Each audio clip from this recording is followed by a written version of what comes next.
নমস্কার বন্ধুরা, সুভদ্রাদির কিচেনে আপনাদের সকলকে স্বাগত।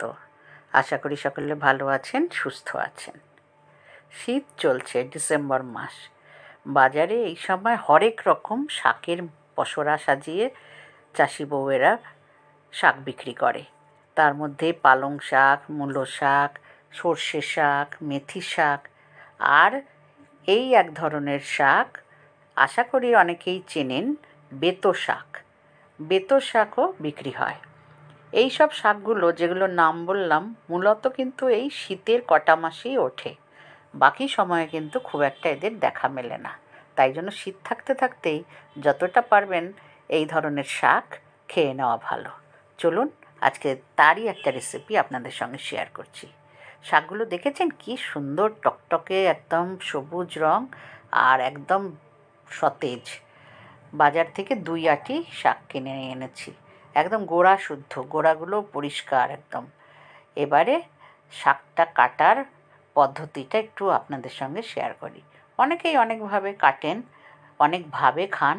আজকে আমি যেভাবে করব এইভাবে করলে কিন্তু একদম দারুণ সুস্বাদু একটা পদ হবে, যেটা গরম ভাতের প্রথম পাতে কিন্তু খুব ভালো লাগবে।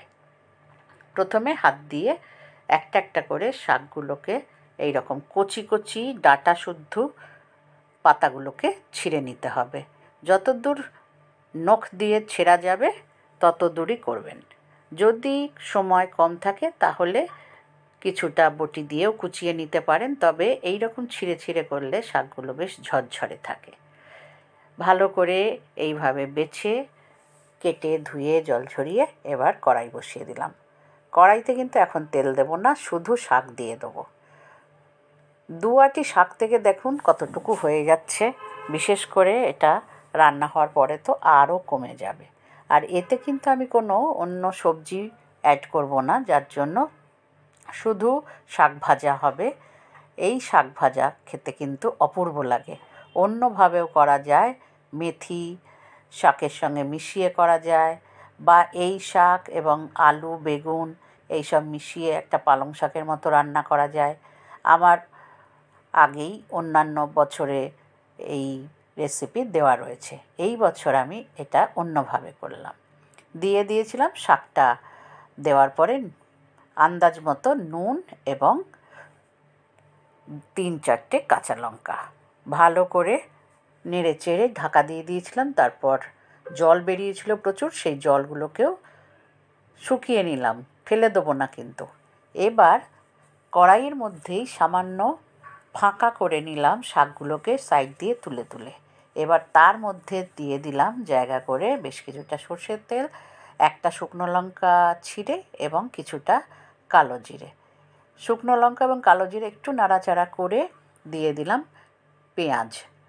আধখানা মতো পেঁয়াজ দিয়েছি, খুব বেশি পেঁয়াজ লাগেনি, কেননা শাকটাও তো খুবই কমে গেছে দেখুন।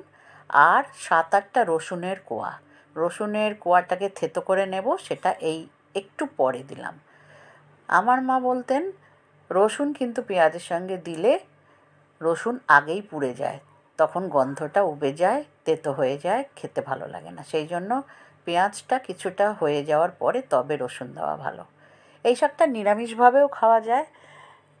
এই রকমভাবে খেতে গেলে যদি নিরামিষ খেতে চান তাহলে ওই পেঁয়াজ রসুনটাই স্কিপ করে যাবেন। বাকি কালো জিরে এবং শুকনো লঙ্কা ফোড়ন দিয়ে শাকটাকে ভেজে নিলেই হয়ে যাবে। ভালো করে পেঁয়াজ রসুন ভাজা হয়ে গেলে এবারে শাকটা মিশিয়ে দিলাম। সাঁড়াশি দিয়ে ধরে একেবারে কড়াই থেকে কাচিয়ে কাচিয়ে তুলে দিতে হবে। জল মোটে নেই আর শাকে, একদম শুকনো হয়ে গেছে। বেশ গরম ভাতের সঙ্গে এইরকম একটা শুকনো শুকনো শাক খেতে কিন্তু অপূর্ব লাগে।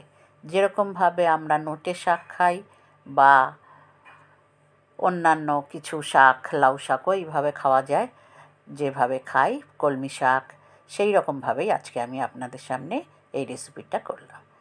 মিলিয়ে টিলিয়ে তারপরে ঢাকা দিয়ে রেখে দিয়েছিলাম। এবারে আস্তে আস্তে এটাকে পরিবেশন করে নেব খাওয়ার জন্য। বন্ধুরা, ভালো লাগলে অবশ্যই কিন্তু চ্যানেলটিকে সাবস্ক্রাইব করবেন আর পাশে থাকা বেল আইকনটিও প্রেস করে দেবেন, যাতে যে কোনো নোটিফিকেশান সবার আগে আপনার কাছে পৌঁছে। ধন্যবাদ।